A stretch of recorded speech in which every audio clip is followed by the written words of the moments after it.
I sat down for a few minutes, aware of a strange sensation at the ends of my fingers.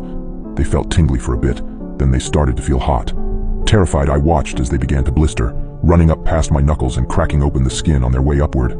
Howling in agony and shocked by what I was seeing, I fell to the ground and writhed. There wasn't a soul around. My cries for help went unanswered as the skin kept on bubbling and cracking, making it all the way up to my elbows. Headlights appeared in front of my eyes. Though I was nearly blind with pain, I recognized my father's car. He leapt out, grabbing me under my armpits and pulling me into the vehicle. I kept screaming during the drive, showing him my disintegrating arms. We drove at a breakneck pace, my father cursing the whole time. His face white, he told me to hold on a little longer, that I would be okay soon. I expected him to take me to a hospital. When we pulled into our driveway, my entire arms and shoulders looked like raw hamburger meat, the skin blistering around my neck and down my sides. It was the most intense agony I had ever been in. My body went into shock. I vaguely recall being carried out of the vehicle, my mother running out to help. We went up the stairs, both of them grunting under my weight. Then blackness took over. Voices around me, swirling distortedly, started to come back into focus. Gradually, the sensation of pain seemed to lighten. My arms were no longer on fire. He was this close, this damn close, my father was saying, sounding like he was going to break into sobs. My mother hushed him, telling him he had done a great job, that he had saved me again. I could now feel that I was in a familiar substance, warm, inviting, soothing to my blistered skin, the bloodbath.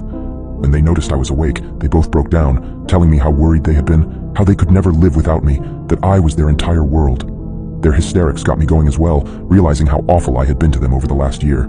They both held onto my hands as I let the blood saturate and heal my mangled skin. The next year I had learned my lesson. My father prepped the tub for me, giving me a half smile as I thanked him after he told me it was ready.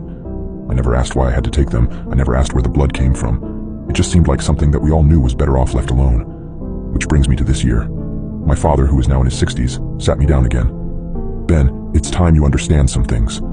He went on to explain that late in my mother's pregnancy with me, she started having complications. She was on bed rest for a while, barely able to move. She delivered me 2 weeks before her due date, slightly underweight, but very sickly. He explained that he could do little for me but watch as doctors and nurses did their best to keep me alive throughout the next months. I felt helpless. "I begged to trade places with you and take the suffering you were going through from you," he told me, reaching forward and taking my hands. "There was this man. I had seen him at the hospital often.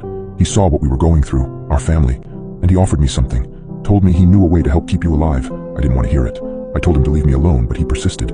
Claimed he was an angel of sorts. As you got sicker and sicker, closer to death's door, he kept telling me he could help." I shook my head. This was a lot to take in, all new information to me. My father continued, tears spilling from his eyes as he went on. "Ben, I was desperate. I loved you so much. I couldn't lose you. I gave in, asked him to help. I begged, told him whatever he had to do it. He smiled at me, told me he would save you, and just like that, you started to get better.